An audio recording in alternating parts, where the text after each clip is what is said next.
The Year Without Santa Claus, another Christmas stop-motion film made by our good old friends Arthur Rankin Jr. and Jules Bass. This movie, along with the rest of the Rankin-Bass holiday films, never really made it to the level of popularity as Rudolph did. But this movie is somewhat known nowadays for the Miser Brothers. I'm sure a few of you watching know about these two. There are covers of the breakout character song named after them. ABC loved them so much, they slapped them into their own short film and an awkward live-action remake that no one wants to talk about. Well, this is where these two elemental siblings made their debut. We start the film with Mrs. Claus giving us a narration about how Santa is tired of delivering presents and wants a day off. Mrs. Claus attempts to lift her husband's spirits by telling him how the world still believes in Santa, but then walks in my favorite character who only appears in the beginning of the film, the elf doctor. This asshole walks in, does his medical shit, while also talking mad smack to Santa that people don't care about Christmas or believe in him anymore. After watching the Red-Nosed Reindeer, this just felt cathartic. How do you like it, Santa, you fat bastard? So the elf doctor diagnoses Santa with pneumonia, and even suggests that Santa does take the year off from Christmas. I like to think that through the film, Santa was feeling sick because people stopped believing in him.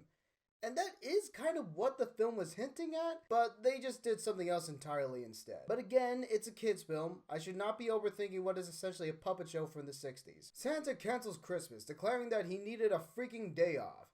But Mrs. Claus, not wanting to do any special favors to pay this month's rent on the castle, sends two elves named Jingle and Jangle to America to find anyone out there who still believes in the old Saint Nick. On their way to the USA, riding a flying baby reindeer named Vixen, they cross into an aerial battle between Snow Miser and Heat Miser.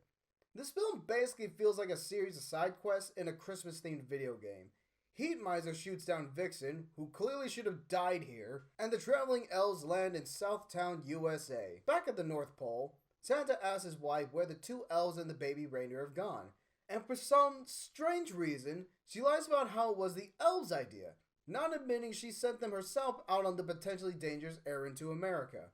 So Santa, in some pimpin' threads, hops on Blitzen and rides off after his runaway employees. Back with the elves, they are immediately given a ticket for, and this is an actual quote from the movie, riding a vixen in the wrong direction on a one-way street, which just sounds dirty out loud. Oh, and wearing red costumes on a Sunday. See, that one's reasonable. Jingle and Jangle continue their mission of finding any goodwill left or anyone who still believes in Santa. After having to disguise Vixen as an ugly dog, they meet a kid named Ignatius, nicknamed Iggy by his friends. That is way too cool of a name for an animated puppet child, but sure, let's go with it. He tells the two Christmas elves that he, along with the rest of the kids, don't really care about Santa coming to town or not, stating that believing in Santa is for little kids. And yeah, I can actually buy that. But right out of the blue, the town dog catcher takes Vixen and the two elves chase after them. Later that same day, Santa makes it to Southtown and picks up the trail and follows where his two knife-eared underlings were last seen. Claus runs into Ignatius and learns his two elves went after the local dog catcher. But before Santa can catch up with Jingle and Jangle, the kid's mom invites Santa inside for some lunch. This is where Ignatius learns his dad still believes in Santa and how he recalls seeing him many years ago as a kid in his bedroom. And I swear this was not intentional, but the verses sung in this song added with the visuals gives off mad creepy vibes. Jesus. Anyway, Ignatius decides to help Jingle and Jangle and meets up with them at the mayor's house, where they attempt to appeal to the mayor to release Vixen because the elves couldn't cough up any bail money. So despite working for someone who can afford a monopoly of toy making, turns out elves don't get paid a cent. Just further confirming my suspicions that Santa is a fascist. The mayor offers a deal that if the two elves can make it snow in Southtown, not only will he release Vixen from being euthanized, he will contact all the mayors in America and establish a national day off for Santa, despite the fact his fat ass only has to do what he does for a single night. Meanwhile, before the dog catcher can put Vixen out of its misery, Santa comes in and pays the bail money. Realizing Vixen has fallen ill due to the warm weather, Santa decides to take the small reindeer back to the North Pole before finding his two elves. Back with the elves and Ignatius, the trio decide to see Snow Miser to ask if he can allow some snow to appear in Southtown. Jingle, through some Christmas magic or some nonsense, contacts Mrs. Claus to fly on by to give them a lift, At least at this point, she decides to take some goddamn initiative and help with what was originally her idea. And all it did was cause her elves to get a ticket for a misdemeanor and nearly kill a baby reindeer from heat stroke. The group make it to Snow Miser's home and are greeted with a banger of a song that later became more popular than the film itself. Tragic. The Miser Brothers song was written by Murray Laws and Jules Bass, Murray spelled like this, being the main composer, basically the one responsible for the song.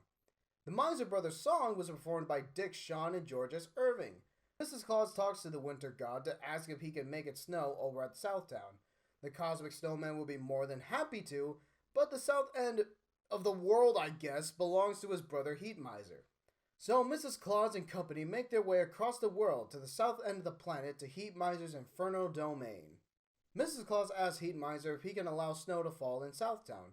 He agrees, but only if he gets ownership of the entire North Pole, because he's petty. Thanks to the magical convenience of the telephone, Mrs. Claus calls Snow Miser and the Miser brothers begin to bicker. Mrs. C has had enough of their shit and decides to go to the Earth Mother Gaia herself. No, that is not a joke.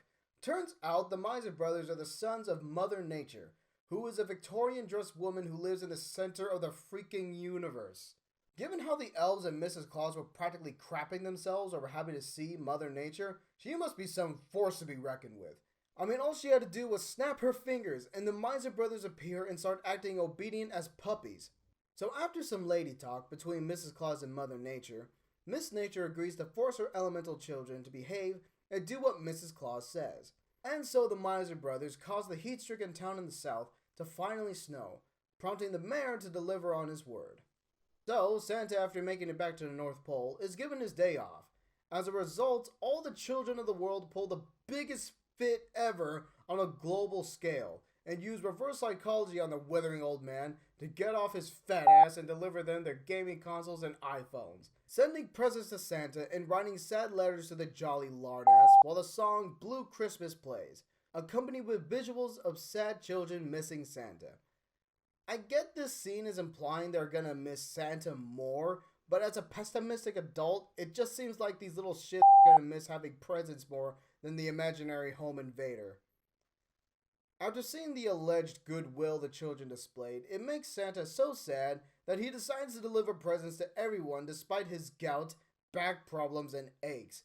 So basically, this whole movie was pointless, and Vixen nearly died for nothing. Okay, that's not really the point. Again, this is a kid's film, and the moral or point of the story is that goodwill still exists out there in the world, helping someone in need not for personal gain, but out of the kindness of your heart.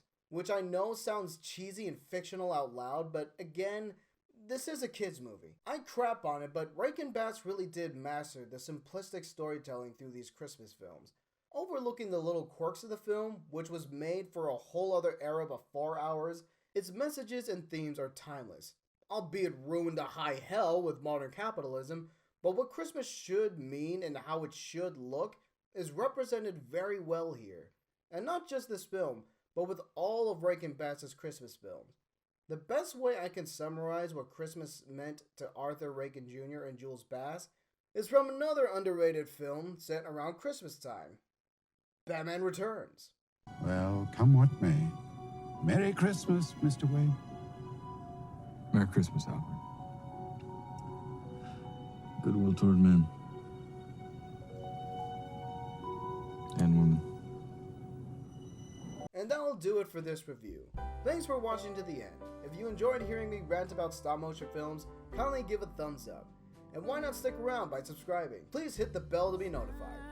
And on an honest note, a like and a comment is more than enough for me. Knowing someone out there enjoys my bullshit content is a present plenty from me. Thank you again for watching to the end. Merry Christmas, and I'll see you in the next one.